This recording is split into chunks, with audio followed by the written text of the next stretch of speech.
there, you're listening to The Mighty Mommy with some quick and dirty tips for practical parenting. Summer in Arizona is amazing. It gets hot here and stays hot. During the summer, we spend a great deal of time outside in the water. I grew up here and my family had a swimming pool in the backyard.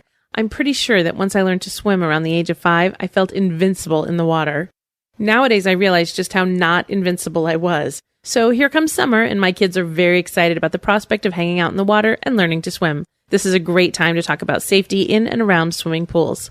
One of the things I think is crucial to our children's safety around water is to teach children to respect the water. Let them know the dangers of going in and around water without a grown-up. One of the rules my children learned in their first swim lessons was to always ask permission before entering the pool.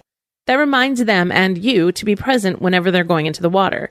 Talk with your children about the dangers of water. It can be a challenging conversation because you don't want them to be afraid of the water, but you do want them to know that it can be dangerous if they don't follow the safety rules. Give them a quick checklist if it helps them remember.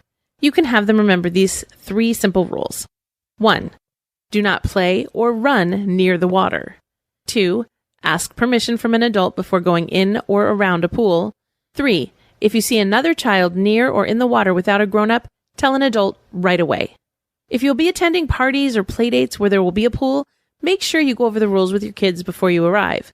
If the pool is not fenced in, consider having your children play inside or in a completely different area, unless you're planning to take them swimming. Remember that just because a pool is fenced off doesn't mean your children are 100% safe.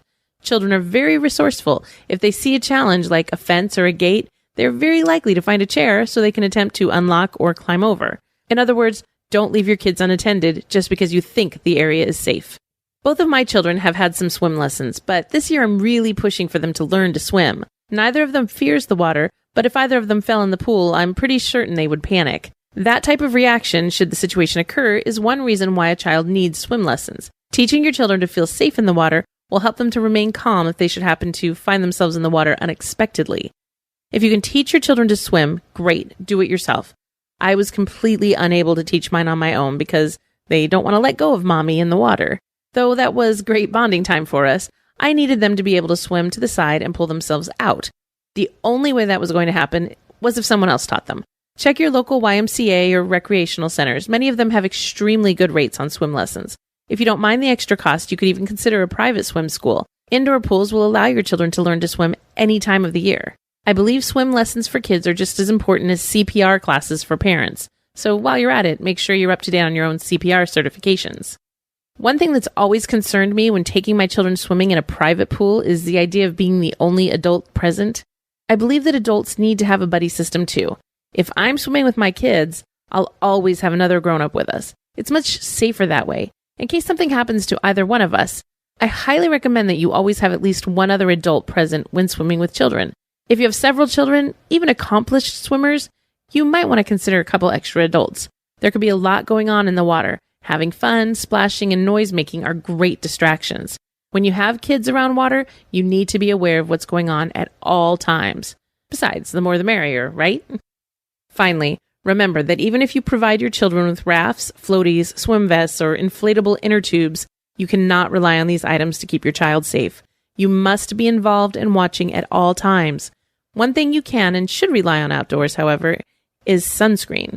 Make sure you apply it regularly and about 30 minutes before heading outside. Hats are also a great way to keep the sun off of children's heads and out of their eyes.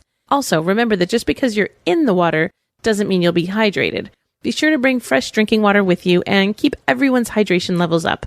So grab your suits, towels, sunscreen, water bottles, and friends and head out to the swimming pool, but please stay safe while you're out there. That's it for now. Thanks for listening. If you'd like to request a topic for The Mighty Mommy, you can email me directly at mommy@quickanddirtytips.com. This is your friend, The Mighty Mommy, wishing you happy and fun parenting.